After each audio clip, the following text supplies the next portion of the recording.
moving on. Yeah, then Chinnamasta? after Dhumavati, then you have the Chinnamasta. You know, the picture of Chinnamasta is depicted in the Mahavidya books, whatever. Few books we have, we don't have many. Westerners have written coincidentally more books on Mahavidya than Indians. You know, and Indian books are all full of prayog and everything because the focus is different.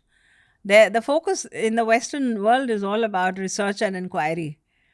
They've not written anything much about prayogs. Indian books have written more about prayogs because this is where the application of the Mahavidyas is cornered. I would say cornered because it's not taking into a bhakti level. So Chinnamasta is depicted as a decapitated. She's got a cut off head, chopped off head, and she's holding her head in her own hand, oozing out blood. And then there are fountains of three fountains oozing out from her. They are said to be Da Pingla and the Sushamna. The energy fountains, they're actually energy fountains, they're not blood. They are not blood. And then there are two Dakinis who are drinking this. The Dakinis are the cosmic powers. And Chinnamasta, is standing over a copulating couple. She's standing on a copulating couple. In the Puranas, it is written as Rati and Kama. She's standing on this. So basically, the symbolism involved here is that complete control over your ego. Cutting off the head in all the Mahavidyas, cutting or chopping the head is like chopping the head of the ego. And energizing, bringing your energy system to an optimized level, winning over desire. Standing on the copulated couple is like saying she's won over desire, every kind of lust and desire. So it's a highest attainment, it's a spiritual attainment, and it corresponds to the Akash Tattva, corresponds to the ether to which all the other elements are born. Akash, Vayu, Agni, Apah, Prithvi. They're born to Akash. So she is at the apex of the elemental sequence, and at the having attained that level of detachment, cutting cords with everything, and highest yogic attainment. Chinnamasta. Again, Chinnamasta is utilized as a therapy. The Devi mantra and sadhana is utilized as a therapy for someone who is in the middle of a mess and wants to get detached. Also, addictions of all kinds, physical level addictions, alcoholism, drug, all of this. Also, relationship addictions, all kinds of addiction, to win over desire at all levels, physical, emotional, and other. Then beyond this, then we come to Bhairavi. It's at par with Bhairav.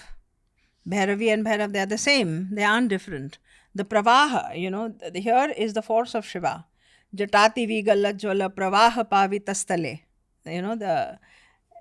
This thing says, so Pravaha is the force of the Maruts. Maruts are also residing in all 7 chakras. What is that? We'll talk about it in another discussion that we'll do with Hanuman. When I come the next time, we'll do it. So Marut is a very big subject, which is there in our, tradition. So the name of the Marut that comes from here is Pravaha. Pravaha is like a fiery force. So Bhairavi is at this level. Her. When we say it doesn't mean she's residing here in there. No. The vibrational frequencies are parallel, are corresponding. Like we have corresponding colors, corresponding aromas, chakra correspondence is there at so many levels. Flowers that correspond to the chakras, vegetables and fruits that correspond to the chakras, colors, aromas, oils. Isi tarah, in the same way the goddesses are corresponding to this energy frequency when you understand and look at it from the energy point of view.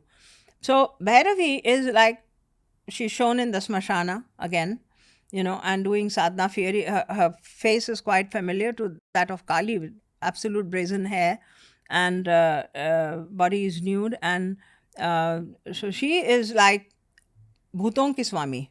She's like the goddess of all the other worlds and has all the powers in her control. She's like Shiva, she's like Bhairav, just like how Bhairav is described.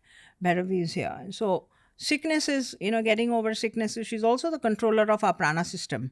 So any issues with the pranic system, respiratory issues, etc., Bhairavi is taken care of.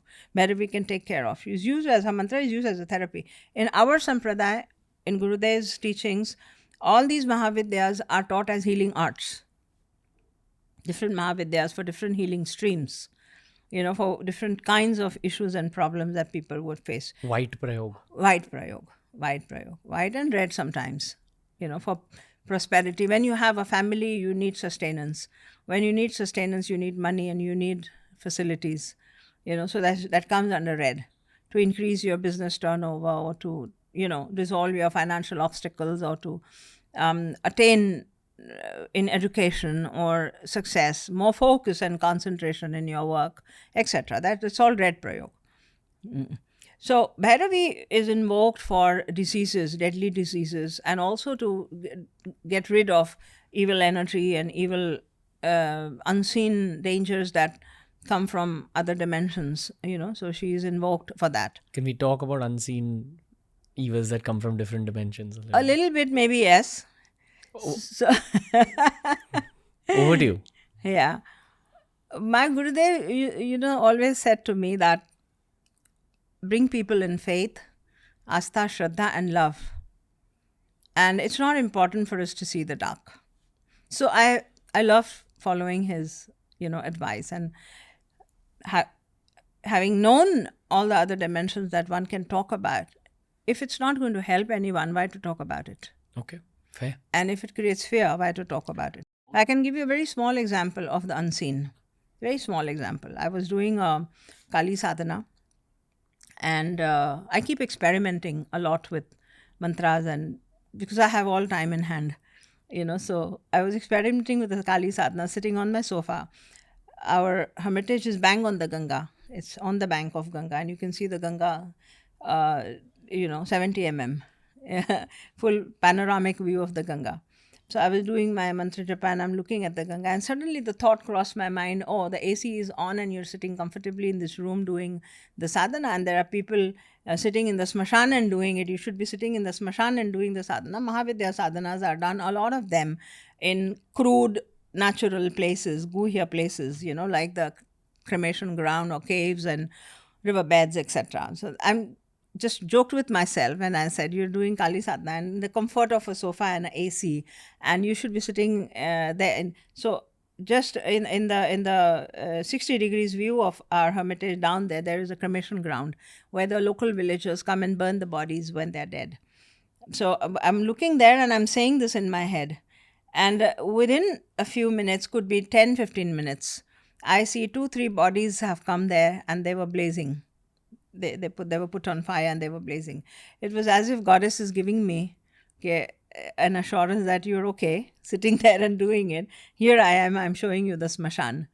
And after these bodies left, and because I was sitting there, I was so fascinated with the whole coincidence. After the bodies, were burnt and these people left, all the people left, in the subtler world, because, the auric vision is very sharp. I can almost sense and see a lot of things. I saw a huge crowd sitting there of images sitting there. And it was as if there was a cosmic acknowledgement for what I was doing. So, they're very subtle things and may sound stupid to people who are very logical. It may actually sound very stupid. So we don't even narrate these things to a lot of people because it's beyond their understanding. And why become a stock for laughter or for... So we don't share. These are our experiences and we take them seriously. So the entire topic of what you said is something that is a personal experience for most of the people who would narrate things that somebody saw this or this or this, or somebody heard this, or knows about these realms and all. It's all personal experiences and they're true to them. Yeah. If you enjoyed today's clip, make sure you check out these curated playlists that we've made especially for you related to the subject that was spoken about in this clip.